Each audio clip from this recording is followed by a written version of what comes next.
Hello friends, എല്ലാവർക്കും classic ഫ്ലേവേഴ്സിലേക്ക് സ്വാഗതം. ഇന്ന് ഒരു കേക്ക് റെസിപ്പിയാണ് ചെയ്യാൻ പോകുന്നത്. ഹോട്ട് മിൽക്ക് കേക്കാണ് നമ്മളിന്ന് ഉണ്ടാക്കാൻ പോകുന്നത്.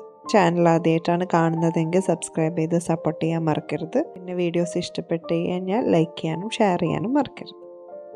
ആദ്യം തന്നെ ഇൻഗ്രീഡിയൻസ് ഒന്ന് നോക്കാം. 1 കപ്പ് മൈദയാണ് എടുത്തിരിക്കുന്നത്.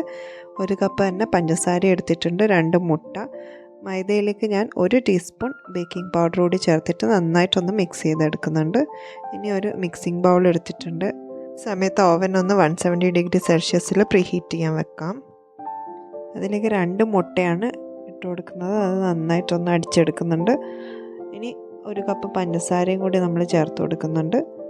പഞ്ചസാരയും മുട്ടയും കൂടി നന്നായിട്ടൊന്ന് അടിച്ച് പതപ്പിച്ചെടുക്കണം. അപ്പോൾ ഈ സമയത്ത് തന്നെ നമുക്ക് 1/4 കപ്പ് ബട്ടറും അതേപോലെ 1/2 കപ്പ് പാലും കൂടി ഒഴിച്ചിട്ട് ഒന്ന് തിളയ്ക്കുന്ന വരെ വെയിറ്റ് ചെയ്യാം. അതിലേക്ക് ഞാൻ 1 ടീസ്പൂൺ വാനില എസൻസ് കൂടി ചേർത്തിട്ടാണ് തിളപ്പിച്ചെടുക്കുന്നത്. തിളച്ച് തുടങ്ങുമ്പോൾ തന്നെ നമുക്കതങ്ങ് ഓഫ് ചെയ്യാം. മുട്ടയും പഞ്ചസാരയും നന്നായിട്ട് തന്നെ നമ്മൾ അടിച്ചെടുക്കുന്നുണ്ട്. നല്ല പതഞ്ഞ് വന്നിട്ടുണ്ട്. അപ്പോൾ അതിലേക്ക് ചൂടോടെ പാലിൻ്റെ പകുതി ഭാഗം നമ്മൾ ചേർത്ത് കൊടുക്കുന്നുണ്ട്. അതും കൂടി നന്നായിട്ടൊന്ന് മിക്സ് ചെയ്ത് കൊടുക്കുന്നുണ്ട്. ഇനി നമുക്ക് ഇതിലേക്ക് നമ്മൾ നേരത്തെ എടുത്തു വെച്ചിരിക്കുന്ന ഫ്ലോർ മിക്സ് ചേർത്ത് കൊടുക്കാം.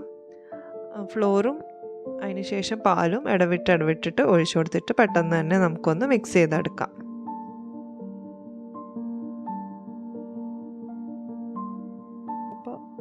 ഇപ്പോൾ നമ്മൾ മുഴുവനായിട്ടും ഇട്ട് കൊടുത്തിട്ടുണ്ട്. മുഴുവൻ പാലും അതിലേക്ക് ഒഴിച്ചിട്ടുണ്ട്.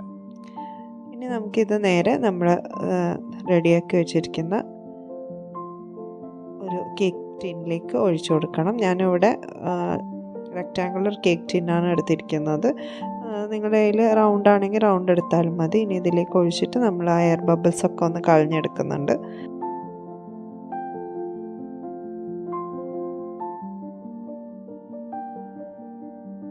ഇതാ ബേക്ക് ചെയ്തിട്ടുണ്ട്.